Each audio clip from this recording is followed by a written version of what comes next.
Everyone, myself Ritu Agarwal. Since हमारी जो series चल रही है इंट्रोगेशन के शॉर्ट ट्रिक्स की, उसी में आज एक और ट्रिक मैं आप लोगों को बताने वाली हूँ। अगर हमारे पास इंट्रोगेशन कुछ इस फॉर्म में दिया हुआ है या इस फॉर्म में दिया हुआ है, अगर जनरली हम इसे सॉल्व करते हैं, हमारे जो ट्रेडिशनल मेथड है अगर उससे हम इसे सॉल्व करते हैं तो हमें अबाउट 4 to 5 मिनट्स उसमें लगते हैं। लेकिन आज जो मैं ट्रिक्स बताऊँगी उसके थ्रू आप इसे 30 सेकेंड से भी कम टाइम में, इवन 30 सेकेंड्स तो बहुत ज़्यादा है, अगर आपको वो ट्रिक पता होगी तो आप इसे बहुत क्विक सॉल्व कर सकते हैं। सिंस आपको ये ध्यान रखना है कि जब भी इस टाइप का क्वेश्चन आपका आएगा वहाँ पर बी हमेशा क्या होना चाहिए, ग्रेटर देन ए होना चाहिए, अदरवाइज ये ट्रिक आपकी फॉलो नहीं होगी। तो आपको मैं बताऊंगी कि अगर ए से बी आपको इंट्रोगेशन दिया हुआ है एंड 1/√ओवर x minus A and B minus X दिया हुआ है, ठीक है। तो आपने इसमें कोई किसी तरीके का सॉल्यूशन नहीं करना है, आपको जस्ट इसका आंसर क्या लिख देना है, पाई। कहने का मतलब ये है कि अगर इस टाइप का इंट्रीगेशन आप देखते हैं जहाँ लिमिट a टू b है, where b is always greater than a and 1/√ओवर x minus A and b minus X, तो इसमें आपको किसी तरीके की कोई कैलकुलेशन नहीं करनी है, चाहे a b और b की वैल्यू कुछ भी हो, आपको जो ओवरऑल रिजल्ट आएगा वो क्या आएगा, पाई, ठीक है।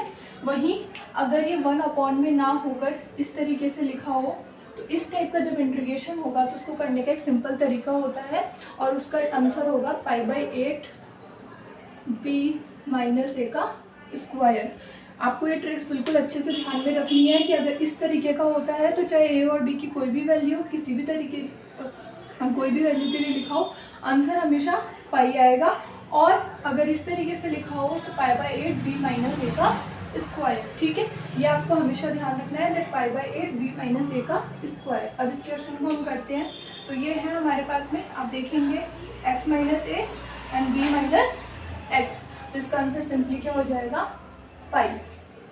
क्लियर। अब अगर हम इसके लिए कोई एग्जांपल लिखना चाहें तो हम इसे लिख सकते हैं like 3 to 5√ओवर x minus 3 and 5 minus x. इस तरीके का अगर हमारे पास क्वेश्चन होगा तो इसका आंसर हम कैसे लिखेंगे, सिंपली हम क्या लिखेंगे, π/8 b यानी 5 माइनस 3 का स्क्वायर विच इज 8 एंड योग्य 2 का स्क्वायर 4, तो π/2 हमारा क्या हो जाएगा, रिजल्ट क्या आया, π/2 आ गया, ठीक है। इस तरीके से इसमें जितने भी क्वेश्चंस हैं उनको आप आसानी से इस ट्रिक का यूज़ करके विदिन सेकंड सॉल्व कर सकते हैं, इवन सेकंड भी नहीं लगेगी, क्योंकि इसमें तो आपको जैसे ही ये पैटर्न दिखेगा आप उसको डायरेक्ट आंसर क्या ले सकते हैं, पाई ले सकते हैं, ठीक है। और ये कॉम्पिटिटिव एग्जाम में तो बिल्कुल आप यूज़ कर ही सकते हैं, आप अपने CBSE बोर्ड्स में भी यूज़ कर सकते हैं, 12th में भी यूज़ कर सकते हैं कि आप क्वेश्चन को टैली कर सकते हैं। जस्ट कि वहाँ पर स्टेप मार्किंग होती है, तो पहले आप अपना ट्रेडिशनल मेथड से इसको सॉल्व कर लीजिए और उसके बाद में आप क्या कर सकते हैं, अपना आंसर वेरीफाई कर सकते हैं बाय यूजिंग दिस ट्रिक्स, क्योंकि हमें पता है कि इस टाइप के क्वेश्चन का आंसर इसी वे में आने वाला है, तो हम क्या कर सकते हैं, क्वेश्चन को ईजिली वेरीफाई कर सकते हैं। तो इसी तरीके की और ट्रिक्स देखने के लिए आप इस चैनल को सब्सक्राइब कर दीजिए। Thank you so much.